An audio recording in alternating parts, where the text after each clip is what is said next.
Hello guys, welcome to Leaves and Lungs. So exactly 80 days are left for your exams and it's time to start revising all the things that you have read for the past 1 year. So of all the important things that is essential for prelims, government schemes plays an important role because at least you'll get like 5 to 6 questions based upon the government scheme that has been implemented over the calendar year. So it is a right time to make videos on the government schemes, and also it's right time for you people to revise all the important schemes that has been put up in this last. So guys, since Leaves and Lungs mainly support agriculture, we'll start with the Department of the Ministry of Agriculture itself. So it's been like various schemes that have been released by the Ministry of Agriculture for the promotion of activities in the agriculture sector, and also in the improvement in the welfare of the farmers as well. So we'll look into the schemes one by one. So the first scheme for the day is Pandit Dayal Upadhyay Unnat Krishi Shiksha scheme. So whenever Shiksha comes, it is mainly relevant to education or knowledge, and when it comes to Krishi, it is always related to agriculture. So this scheme was launched to promote mainly agriculture education. So under the scheme, 100 centers are opened with a fund of rupees 5.35 crores. So there are like various projects that have been sanctioned by the Indian Council of Agriculture. So among one of these is attracting and retaining youth in agriculture. That is ARYA project is an important one and is being implemented at Krishi Vigyan Kendras under this Unnati Krishi Shiksha scheme. Okay. And also the main objective of the project was to provide complete knowledge and skill on processing, value addition and marketing of coconut and banana products through capacity building programs and research. And so the next scheme is Rashtriya Krishi Vikas Yojana, that is RKVY. So under this scheme, the central government is incentivizing the states to enhance investment in agriculture and allied sectors to achieve 4% growth rate, and it is also a state plan scheme with 100% centrally sponsored scheme. So usually the allocations are based upon the state plan expenditure for agriculture sectors, and it is determined based upon the average expenditure incurred by the state government during the 3 years prior to the previous year.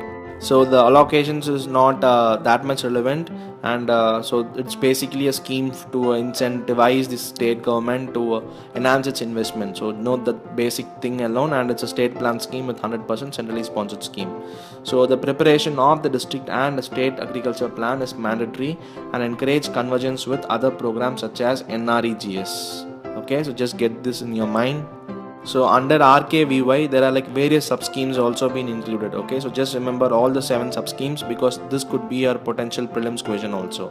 So the schemes includes bringing green revolution to Eastern India, that is BGREY, and additional fodder development program, saffron mission, crop diversification program, livestock health and disease control, that is foot and mouth diseases prevention, and beekeeping, and finally TRFA. So guys, you just need to remember all the 7 sub schemes because they could be put it up in a tricky manner in the match of the following, and also the options could be confusing if you not read these sub schemes well. Okay, so just remember all the 7, and all these 7 comes under RKVY. So the next scheme is Mera Gaon and Mera Gaurav. So sorry for the spelling mistake of Gaon. So this scheme envisages scientists to select villages, and they provide information to the farmers on technical and other related aspects. So like each scientist will adopt a village, and they will give essential piece of information regarding their farming and agriculture activities. So this scheme brings about all the scientists that are working under ICAR, and they will be collaborated with the state agriculture universities. So in this way, all the best possible knowledges from the best possible scientists will be transferred to the local and indigenous farmers, that is of all the farmers of the villages. So this is how the knowledge is being transferred under the scheme, and they may also function with the help of Krishi Vigyan Kendras and also ATMA, that is Agriculture Technology Management Agency. And the next important scheme is Krishi Vigyan Kendras. So Krishi Vigyan Kendras are usually an agriculture extension centers which are mainly created by the Indian Council of Agriculture Research. So it was mainly established to provide various types of farming support to the agriculture sector. So that is to give impetus, that is to give some knowledge regarding the farm support to the agriculture sectors, mainly to the farmers. Krishi Vigyan Kendras serves as a single window mechanism for addressing the technology needs of farmers, and this act as a linkage between the various researchers and the farmers also. So extension functionaries like NGOs and farmers are also being involved here. The farm support includes farm advisory service including climate resilient technologies and training program for NGOs, and frontline demonstration and on farming testing. So like KVK, though a centrally sponsored scheme, so it operates under the administrative control of state agriculture universities or any central institutes established in the state. Okay. So the next is the Small Farmers Agriculture Business Consortium, that is SFAC. So the scheme aims to promote new ventures in agro-based industries and to promote the farmer producer organizations, that is FPOs, and their integration in agriculture value chains.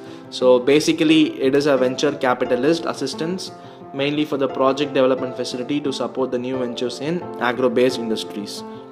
So there are like various beneficiaries under this scheme. So like many individuals, farmers, producer groups, partnerships such as proprietary firms, self-help group, and many companies etc. are being benefited under this SFAC scheme. And the next and the final scheme for the day is Paramparagat Krishi Vikas Yojana. So it is to promote organic farming and the products will be linked with the market.